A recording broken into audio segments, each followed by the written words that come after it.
O mercado financeiro subiu a estimativa para a inflação deste ano. Apesar disso, a previsão para o índice se mantém dentro do intervalo da meta.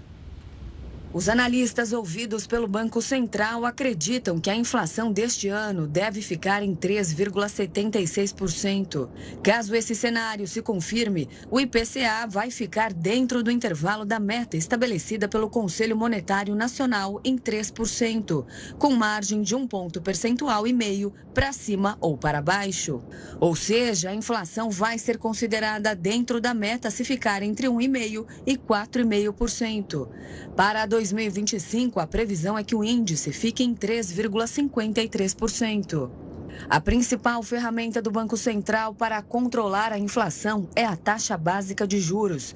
Com relação à Selic, a expectativa do mercado é que ela termine 2024 em 9% ao ano.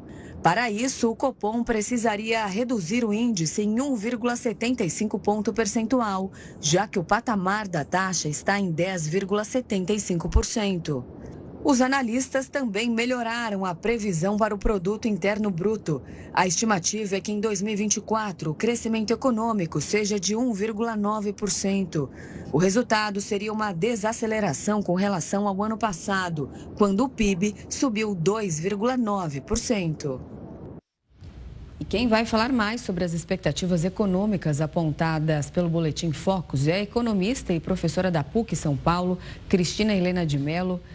Boa noite, professora. Seja muito bem-vinda ao Jornal da Record News. Boa noite, é um prazer estar aqui com vocês. Professora, então, segundo essa última previsão aí do mercado financeiro, a inflação subiu um pouquinho, segundo a última estimativa para esse ano, e também subiu um pouquinho para 2025. Por quais razões dessa vez? O que influenciou nesse aumento desses números? O aumento é uma previsão, né? Nós estamos prevendo uma pressãozinha inflacionária em função das questões de conflito no exterior e as pressões climáticas que a gente vem acompanhando.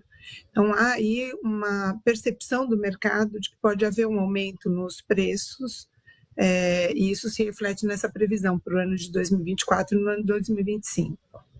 Professor, uma boa noite da minha parte também. Essa perspectiva de uma inflação um pouco maior pode fazer com que o Copom diminua o ritmo de queda nesse ciclo de baixa ou até interrompa ele nas próximas reuniões, ou não é para tanto? Gustavo, a gente vem prevendo que a partir de agora o Copom desacelere a redução na taxa de juros e tem uma forte aposta do mercado de que na próxima reunião ele vai manter a taxa no patamar atual. Professora, o quanto o setor de serviços está refletindo nessas previsões de inflação um pouquinho maiores? Porque não é de agora que o Roberto Campos Neto, autoridades do Banco Central, vem mostrando preocupação com esse setor que vem pressionando a inflação. Há uma interferência desse setor de serviços nesses números que nós estamos mostrando? Renata, excelente, sim, tem sim. A gente está com uma taxa de desemprego bastante reduzida, né? A gente aumentou bastante o número de ocupação, tem uma oferta menor da força de trabalho, né? A gente percebe que o mercado de trabalho ele está bastante aquecido e isso aumenta os preços, os custos de produção por conta de salários. Então, o setor de serviços, sim, é um fator que está pressionando as estimativas de inflação para o futuro.